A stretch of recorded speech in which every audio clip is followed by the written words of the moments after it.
¿Qué tal a todos? Bueno, el tema que me tocó hablar en esta oportunidad es el síndrome vestibular agudo. ¿Por qué elegí hablar del síndrome vestibular agudo? Porque a mi juicio es el síndrome vestibular que más inquieta a los médicos de puerta. Es aquel síndrome donde van a estar una entidad frecuente y benigna como es la neuritis vestibular y una por suerte de baja frecuencia pero potencialmente grave como es el ACV de fosa posterior. La estrategia que vamos a usar en esta oportunidad es una estrategia americana basada en la identificación del tiempo. El tiempo nos va a permitir establecer frente a qué síndrome estamos. Vamos a evaluar los desencadenantes de este síndrome para orientarnos y vamos a mostrar un examen vestibular dirigido. En primer lugar, quiero recalcar que van a haber signos que muchos de ustedes no conozcan y yo creo que todos estos signos se aprenden en base a repetición. Creo que esta estrategia de clases virtuales es muy buena porque llega a todo el mundo, pero tiene el inconveniente de que los signos, si bien ustedes los pueden mirar, creo que estos signos deben aprenderse al lado de alguien que los examine. Y siempre digo lo mismo, que el Zoom no permite enseñar a andar en bicicleta. O sea, uno tiene que, para andar en bicicleta, subirse arriba de una bicicleta y andar, probar y caerse. Esto es lo mismo. De todas formas, por un lado tiene una ventaja de que ustedes pueden ir a buscar estos signos en tutoriales de YouTube. Está lleno. Eso más adelante se los voy a ir diciendo. La Varani Society es una entidad que define los criterios en el mundo de la neurotología. Estableció tres grandes síndromes: síndrome vestibular agudo, síndrome vestibular episódico y síndrome vestibular crónico. La charla que vamos a hablar hoy está vinculada al síndrome vestibular agudo. Es posible cubrir toda la neurotología en charlas breves, ¿no verdad? Hoy no se puede hablar de síndrome vertiginoso como por ahí muchas veces se pone, porque lo que admite hoy la Sociedad Varani es estos nombres de síndrome vestibular agudo, episódico y crónico. El vértigo es un síntoma, no es una enfermedad. Muchas veces uno va a las puertas de emergencia y ponen síndrome vertiginoso o vértigo como diagnóstico. El vértigo no es un diagnóstico, al igual que la tos no es un diagnóstico. Uno debe explorar y llegar a más para identificar cuáles son las entidades que componen el síndrome, a cada uno de estos síndromes, para poder tratarlos en forma adecuada. Bueno, todos estos trabajos están tomados de la clínica de neurotología del 2015. Esta estrategia llamada T-Trait, yo se las voy a llevar al español. Acá tenemos los tres grandes síndromes y vamos a definirlos cada uno. Vamos a definirlos en función del tiempo. No se necesita más que la clínica para ubicar al paciente en estos tres grandes grupos. El tiempo es crítico. El síndrome vestibular agudo por lo general se trata de un síndrome de inicio súbito, monofásico como vamos a ver. El síndrome vestibular recurrente o episódico son crisis que recurren en el tiempo, como lo dice la palabra, y el síndrome vestibular crónico es un síndrome que es arrastrado en el tiempo, donde no se identifica claramente fecha, como lo es el síndrome vestibular agudo, y tiene una evolución más arrastrada de síntomas no muy bien definidos. Esta es la configuración aproximada de un síndrome vestibular crónico. Hay diferentes modelos lesionales, ¿no verdad? Hay quienes son rápidamente progresivos, que son congénitos, etc. hay muchos modelos lesionales. Acá tenemos el síndrome vestibular recurrente con sus diferentes tipos de modelos lesionales. Acá solamente exploramos uno de ellos nada más. Y finalmente tenemos el síndrome vestibular agudo, que se trata de un modelo monofásico, por lo general dura pocos días.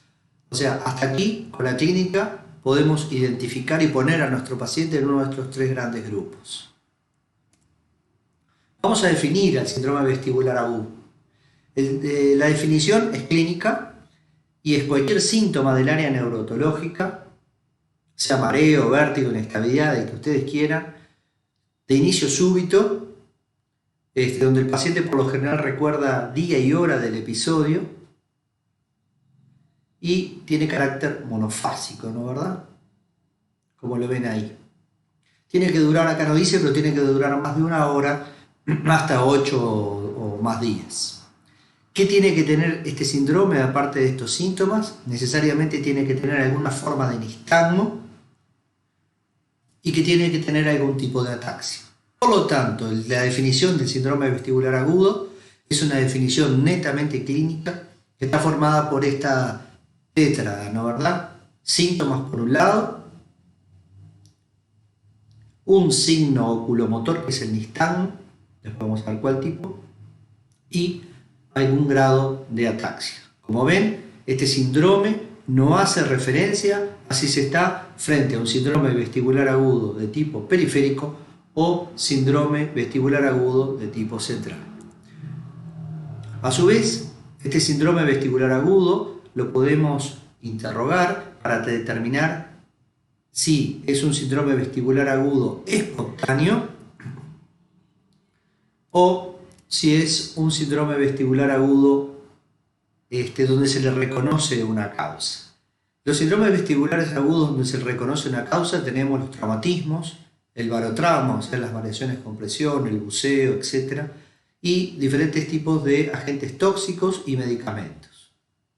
Los espontáneos son los más frecuentes y ahora vamos a entrar un poquito en ellos. En definitiva, cuando uno enfrenta al paciente en primera instancia que tiene un síndrome vestibular agudo, lo que más le saca el sueño o le genera ansiedad a los médicos de puerta es si estamos frente a una patología benigna o si estamos frente a una patología potencialmente grave.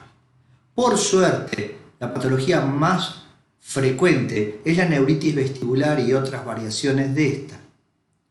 Tiene un curso totalmente benigno, autolimitado, que puede dejar o no dejar secuelas, pero el gran problema es si yo me puedo llegar a confundir una neuritis vestibular con un stroke de fosa posterior.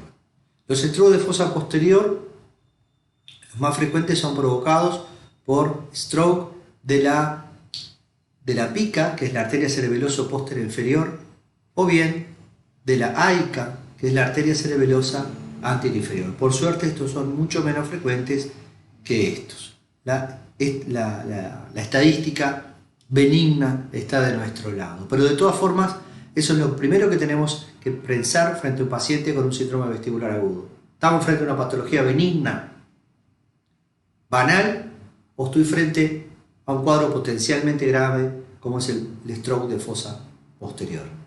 Toda esta charla gira en realidad al stroke de fosa posterior de presentación neurológica exclusiva. Acá hay algunos datos epidemiológicos tomados de la Clínica Neurológica de Norteamérica del año 2015, de trabajos epidemiológicos de Newman Tonker.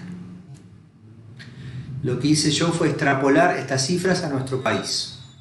En Estados Unidos, las consultas por mareo, vértigo, en las emergencias, dígase síndrome vestibular agudo, se encuentran entre el 3.3 a 4.3% de las consultas anuales. En Uruguay, para una población de 3,5 millones, aproximadamente tenemos 112.000 a 146.000 consultas por mareo y vértigo en las emergencias de nuestro país por año. ¿Qué porcentaje de estas patologías son potencialmente graves en las emergencias? Rondan también entre 1.3 y 4.3 de los síndromes estos. De estos síndromes, el 15% corresponde a patologías graves. lo que equivale a decir que para 3.400.000 de esos 112.000 a 146 de consultas por año, el 15% de estas corresponden a 16.000 a 22.000 pacientes potencialmente graves años, una cifra muy alta. De todas las consultas en las emergencias, el síndrome vestibular agudo se lleva al 10 al 20%, y de estos, el 25% corresponden a stroke de fosa posterior, lo que hace de un 3.2% del total de las consultas de emergencia. Extrapolándolo a nuestro país, vamos a tener entonces que en Uruguay, con una población de 3.400.000, vamos a tener potencialmente la posibilidad de estar frente a un stroke de fosa posterior de entre 1.000 a 2.000. Ahora, si uno habla con un neurólogo, te va a decir que tiene cifras más bajas, pero recordemos que esto es el stroke de fosa posterior de presentación neurotológica, que es mucho más frecuente que la presentación clásica. Recordando un poquito los stroke, el 80% son de territorio anterior y el 20% aproximadamente son del territorio posterior. Y miren qué interesante. De todos los síntomas de stroke de fosa posterior, vamos a tener síntomas y signos clásicos como son la disartria, difonía, diplopia, Horner y los clásicos síndromes alternos. Estos no representan el 100% de la forma de presentación, pero la inestabilidad, el vértigo, el mareo aparecen en el 100% de estos pacientes.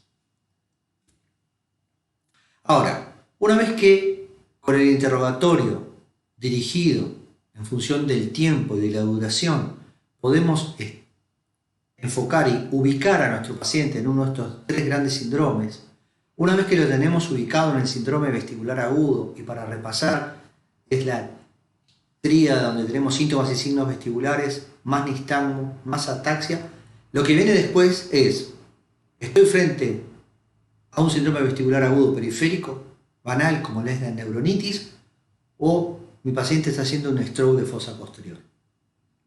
Se han desarrollado una serie de herramientas que superan por lejos a la resonancia nuclear magnética en agudo, como vamos a ver en los trabajos de Cat. Estas herramientas clínicas, que fueron desarrolladas no hace mucho, son herramientas que tienen una sensibilidad y una especificidad muy altas. Así tenemos, están en inglés porque son mnemotecnias anglosajonas, donde hint significa pista y hunt cazador. Vamos a empezar a analizarlas. En lo personal, a mí no soy muy amigo de las mnemotecnias, y menos aún en inglés. Creo que a nosotros no lo conduce a nada, y en lo personal esta mnemotecnia, que son tres signos importantes, y en honor a Jorge Cata, quien tuve el placer de conocerlo, a mí me gusta hablar de la tríada de Cata. La tríada de Cata, en honor a Jorge, son tres elementos semiológicos que me permiten despistar el stroke de fosa posterior. Después tenemos el hint plus, a donde se le agregó la hipoacusia como signo a esta tríada, y después tenemos más recientemente trabajos realizados por el profesor Dr. Sergio Carmona de Rosario, Argentina, donde desarrolló un trabajo con una metodología muy similar a la de Cata, donde usando otros signos estableció una herramienta para diferenciar entre síndrome vestibular agudo y central, síndrome vestibular agudo central del periférico, también con una sensibilidad y una especificidad muy parecidas a la tríada de Cata. ¿Qué es lo que hizo Cata? Existen muchos síntomas y signos que pueden ser usados para diferenciar una patología, un síndrome vestibular agudo central de uno periférico, y él le analizó de la siguiente manera. Primero tomó el nistagmo. El nistagmo es un movimiento rítmico de los ojos, por lo general tienen una fase lenta y una fase rápida, que son los nistagmos vestibulares, a diferencia de los nistagmos pendulares, que tienen las dos fases la misma duración. Nos vamos a referir al nistagmo de origen vestibular. Existen muchas formas de nistagmo. Hay unas que son patognomónicamente centrales. Entonces, lo que hizo Cata, tomó este signo, abrió dos columnas, puso a la izquierda periférico, por acá central, y acá vamos a ver un esquemita donde nos muestra, por ejemplo, algunos nistagmos patognomónicos centrales. Si yo tengo un nistagmo vertical superior, o sea, que bate hacia arriba, o un nistagmo vertical inferior, que bate hacia abajo, está definido por la fase rápida, como todos los nistagmos, ese es patognomónico y no hay vuelta. Estamos frente a un síndrome vestibular agudo de tipo central. También tenemos otro tipo de nistagmo bastante frecuente que se llama nistagmo de la mirada. Es aquel nistagmo que aparece cuando yo al paciente lo hago mirar hacia la derecha, bate a la derecha, o lo hago mirar hacia la izquierda, bate a la izquierda, lo hago mirar hacia arriba, bate hacia arriba, lo hago mirar hacia abajo, bate hacia abajo. Eso se llama nistagmo de la mirada porque aparece cuando el paciente mira hacia uno de los dos lados. El nistagmo de la mirada es patognomónico de patología central. Mientras tengamos esos nistagmos no ofrecen dudas. El problema reside cuando tenemos un nistagmo horizonto-rotatorio. Los nistagmos horizonto-rotatorios son, todos los nistagmos periféricos son horizonto-rotatorios, pero hay un porcentaje muy bajo de horizontos rotatorios que son centrales. Por lo tanto, concluyó Kata que solo el nistagmo no es una herramienta fiable para identificar central y periférico. Sí para central cuando tiene estas formas, pero esta forma horizonto-rotatoria puede ser tanto central o periférica. En este esquema vemos, por ejemplo, acá un nistagmo de dirección fija, o sea que bate hacia el mismo lado, que la mayoría dijimos es periférico, pero hay un porcentaje central. El paciente, al mirar hacia la izquierda, va a batir a la izquierda, a la posición primaria de los ojos también va a batir hacia la izquierda, y cuando mira hacia el otro lado también va a batir a la izquierda. O sea, en una palabra, mire como mire, el nistagmo siempre va a batir en el mismo sentido. Repasando, si yo lo hago mirar a la derecha, bate a la izquierda, en posición primaria también bate a la izquierda, y cuando mira en este caso a la derecha, también bate hacia el mismo lado, hacia la izquierda. Entonces, se llama nistagmo de dirección fija. Y vuelvo a repetir, el nistagmo de dirección fija, si bien toda la patología periférica da un nistagmo de dirección fija, un porcentaje bajo de los centrales da un nistagmo de dirección fija. El nistagmo de dirección cambiante, o nistagmo de la mirada, se le expliqué recientemente, donde aparece al mirar a la izquierda y también aparece al mirar a la derecha, y en la posición primaria no aparece nistagmo o aparece muy chiquitito. Por lo tanto, el nistagmo, como dije, no es una buena herramienta. En los años 80, este señor, que es neurólogo, que fue el Babinski del siglo XX, Michael Halmagyi, encontró un signo que habla de disfunción del sistema vestibulo-oculomotor. Ese signo se llama Head Impulse Test o test impulsivo. Lo pueden buscar en los tutoriales de YouTube para verlo.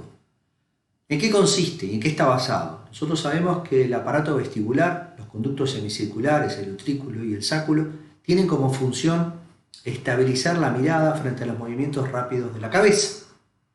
Significa que si yo giro la cabeza a la derecha 5 grados, los ojos se van a mover en sentido opuesto en la misma cantidad de movimiento angular y velocidad.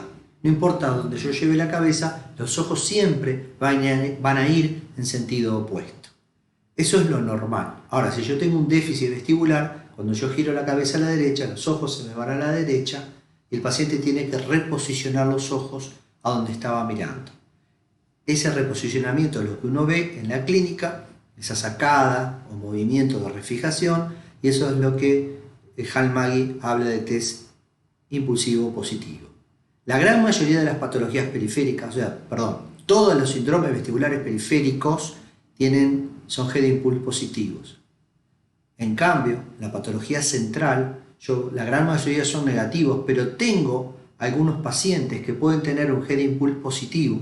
¿Por qué? Porque si recordamos la anatomía, la arteria laica, la arteria cerebelosa anteroinferior da la rama, una de las ramas que da es la arteria auditiva interna, por lo tanto me va a lesionar el laberinto, por lo tanto, como expliqué anteriormente, voy a tener la posibilidad de también tener un Head Impulse positivo en los infartos de laica. Por lo tanto, acá tenemos un problemita. Entonces este problemita es lo que me hace hacer que necesite, no a mí, a Jorge Kata, en buscar otro signo más para mejorar la sensibilidad y especificidad de de su síndrome. Yo acá les voy a mostrar brevemente en qué consiste el test impulsivo. Yo al paciente lo hago mirar un punto fijo, que es mi nariz, le tomo la cabeza y le hago un pequeño impulso rápido y corto hacia la derecha. Si el paciente tiene un reflejo vestíbulo oculomotor normal, sus ojos se van a mantener sobre la punta de mi nariz, o sea, del examinador. Vamos de nuevo. Yo le pregunto, señor, quiero que mire fijo la punta de mi nariz. Le hago un impulso rápido y los ojos se mantienen en la punta de mi nariz y vuelvo al medio. ¿Qué pasa si yo tengo una deficiencia del reflejo vestíbulo oculomotor derecho? Cuando yo le hago el impulso, los ojos no van a mantenerse en la punta de mi nariz y van a quedar fuera. Pero como yo instruía al paciente a que me mirara, él va a hacer un movimiento de corrección o sacádico rápido para reposicionar su fobia por la punta de mi nariz. Vamos para atrás, hace esto y rápidamente hace eso. Lo van a encontrar en los tutoriales, montones de estos signos. Como esto no bastaba, el colega Jorge Cata incluyó otro signo que se ve bastante bien, que es la desviación oblicua de los ojos, que es un signo de déficit otolítico, que es mucho más marcado en la patología central que en la periférica. La periférica, si bien puede no tenerlo, hay un porcentaje bajo de que lo tiene. Por lo tanto, no hay ningún signo, salvo estos nistagmos, que sean patognomónicos. Ninguno de estos, ¿no, verdad? Entonces, esta asociación sí es muy buena. Y esta asociación viene de Head Impulse, nistagmo y la T torsional de la desviación oblicua de los ojos. Pero, les vuelvo a repetir, hint, uno lo puede recordar, pero a mí me gusta más recordarlo como tríada de Cata.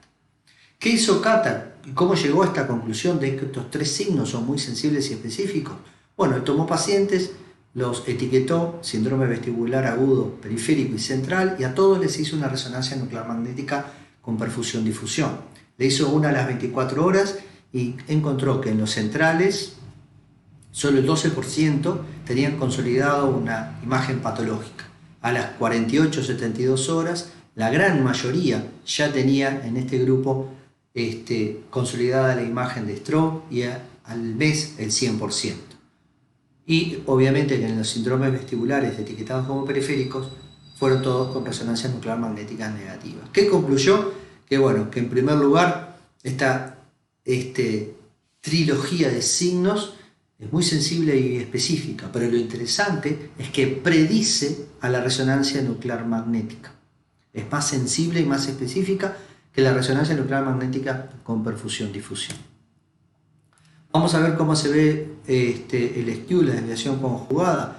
Se puede evaluar mediante un test que se llama Cover-Test. El paciente tiene un ojo más deprimido, a veces puede no llegar a verse, entonces la mejor estrategia es hacer este test que se llama Cover-Test. En este caso, el individuo él puede llegar a verme doble, tiene un ojo un poco más bajo, por lo general del lado afectado cuando es periférico, y es central antes del cruzamiento.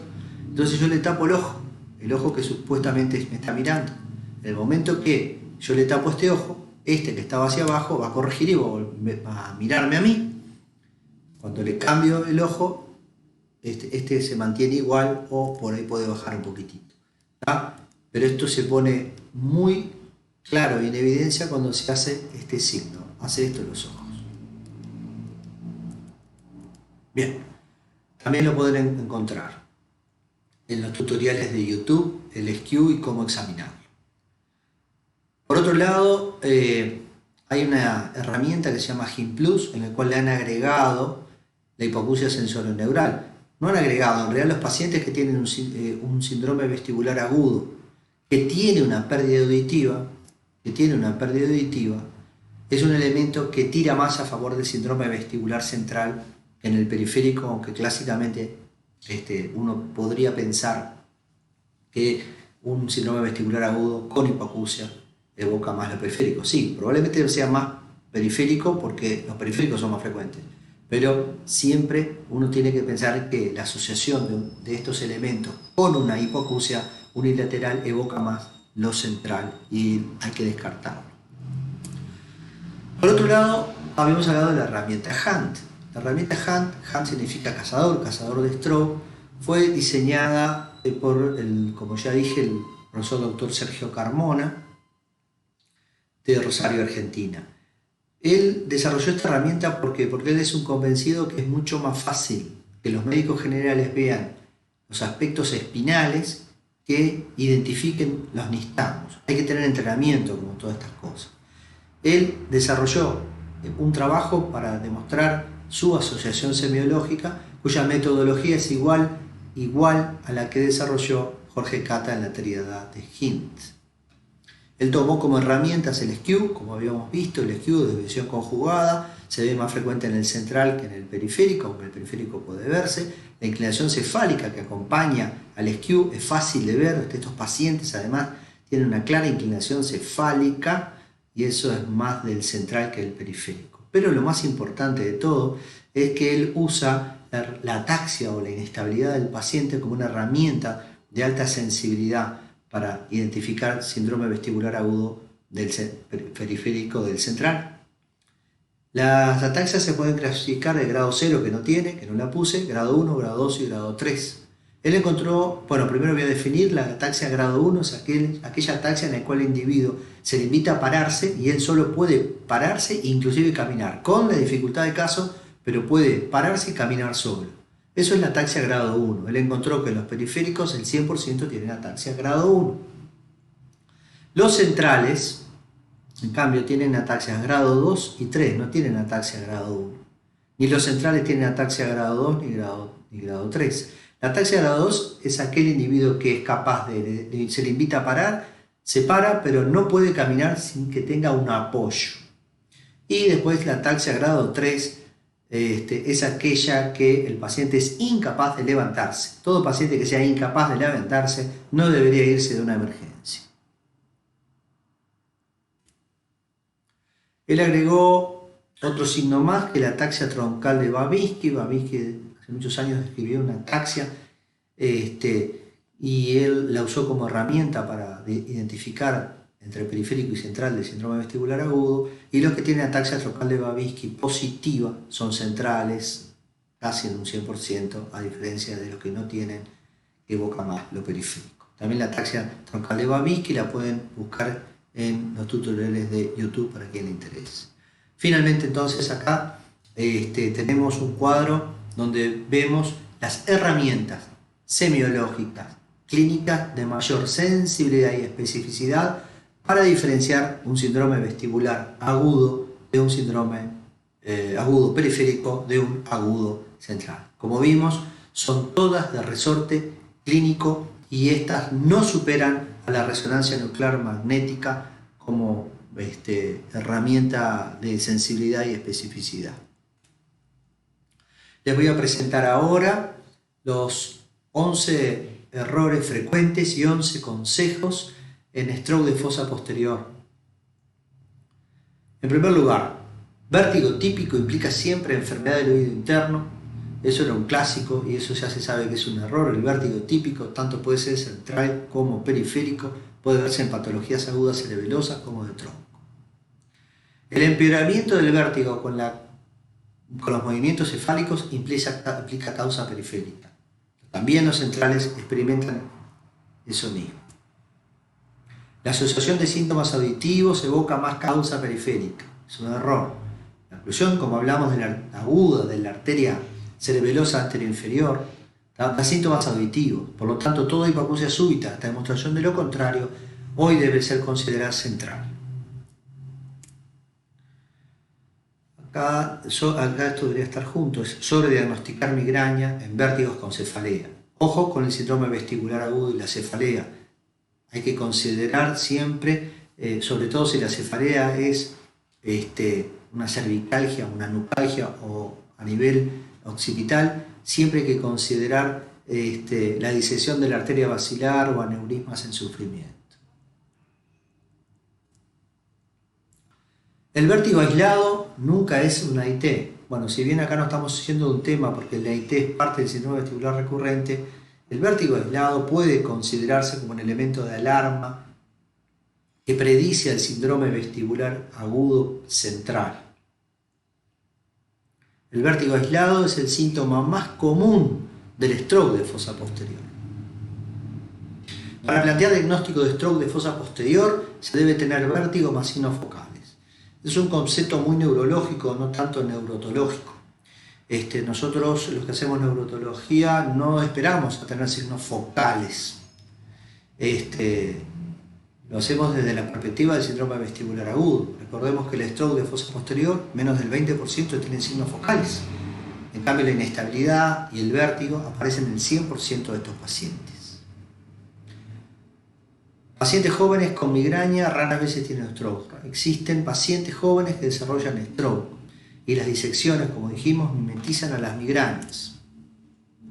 La tomografía computada es necesaria para descartar la hemorragia aguda como causa. Para que una hemorragia aguda de un síndrome vestibular agudo tiene que ser muy pequeña y eso es poco probable. Solo el 2.2% de las tomografías computadas con hemorragia se presentan como un vértigo aislado. La tomografía no es la mejor herramienta. La tomografía es útil y sensible para el stroke. Bueno, ya lo contesté, de fosa posterior. Tiene una sensibilidad muy baja, 16%, nada más. La resonancia tiene un 16 a las 24-48 horas. A las 72 o más horas la resonancia es tremendamente más sensible, obviamente. Una resonancia nuclear magnética nuclear descarta stroke. No es así. Como ya dijimos, la sensibilidad es máxima a las 72 horas, pero antes solamente el 12% aparece el stroke configurado entre las primeras 24 horas. La tríada de Cata es mucho más sensible y específica, o la de Hunt de Carmona. Y bueno, la resonancia nuclear magnética es más sensible que el examen físico dirigido, error. Un examen dirigido como el HINS y el CANT superan la resonancia nuclear magnética en las primeras horas. Como cuadro resumen, si yo estoy frente a un síndrome vestibular agudo, que como dijimos es una trilogía donde tenemos por un lado, vuelvo a repetir, síntomas, más algún tipo de nistagmo, más la ataxia, y luego le aplico las herramientas del HINS, HIN Plus y HANT, voy a poder establecer estos tres grupos. Un HIN claramente periférico, donde este paciente se le puede dar el alta una vez que mejoren los síntomas, con algún depresor del sistema nervioso central, antieméticos, o por ahí algún corticoide. No hay que pedir ninguna imagen, y tiene un HIN de tipo central, obviamente que estamos frente a una urgencia, el paciente debe ser ingresado, debe solicitarse en la medida de lo posible una resonancia nuclear magnética dentro de las primeras 24 horas, ser derivado al neurólogo. Por ahora, hasta donde yo sé, no tenemos protocolos claros para hacer fibrinolisis en territorio posterior. Y los dudosos o los posibles, en lo personal, yo lo pondría en el grupo de urgencia, ¿no, verdad? Como conclusión, el 2 al 3% de los síndromes vestibulares agudos, espontáneos, son ACV, que la clínica supera por lejos a la imagen en agudo, y la anamnesis y examen físico bien llevado, bien interrogado, con un examen físico estructurado, son la clave para el diagnóstico. Acá yo les recomiendo 2 libros. Como dije al principio, y donde saqué mucha información y donde he estudiado este tema, es en el libro de las clínicas norteamericanas de Norteamérica. Ahí tenemos la del agosto del 2015, donde se pone una update, una puesta al día de todos estos temas. Hubo una traducción, si se quiere, donde los editores fueron nada menos que Carmona y Cata, que fueron los que también trabajaron en este libro, en una versión al español que fue editada por la librería Acadia, donde algunos hemos podido escribir algunos capítulos acá de lo que hacemos neurotología acá en Sudamérica. Bueno, muchas gracias.